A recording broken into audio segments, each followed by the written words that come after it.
Hello বন্ধুরা, আজকের ভিডিওতে আমরা জানব এক দারুণ জনপ্রিয় এবং সুস্বাদু স্ট্রিট ফুড দই ফুচকা সম্পর্কে।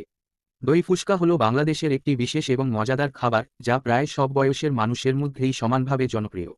এটি মূলত ফুচকার একটি ভিন্ন সংস্করণ, যেখানে টক দই, মশলা এবং ফুচকার মিশ্রণে তৈরি হয় এক অপূর্ব স্বাদের পদ।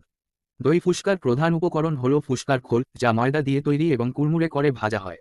এর সঙ্গে দেওয়া হয় টক দই, যা দই ফুচকার স্বাদকে দেয় এক অনন্য মিষ্টি টক অনুভূতি। এর সঙ্গে আরও দেওয়া হয় মশলা, টমেটো, কাঁচা মরিচ, ধনেপাতা এবং ঝাল ঝাল তেঁতুলের চাটনি। কখনো কখনো মটরশুঁটির ভর্তা এবং আলুর মিশ্রণও যোগ করা হয়, যা দই ফুচকাকে আরও সমৃদ্ধ করে তোলে। এই সমস্ত উপকরণ একসঙ্গে মিশে তৈরি হয় দই ফুচকা, যা শুধু সুস্বাদুই নয়, এটি দেখতেও খুবই আকর্ষণীয়। ফুচকার খোলের মধ্যে টক দই এবং মশলা মিশিয়ে খাওয়ার অভিজ্ঞতা আপনাকে এক নতুন স্বাদের জগতে নিয়ে যাবে।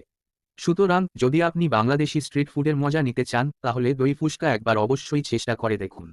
এটি আপনার রসনাকে এক অনন্য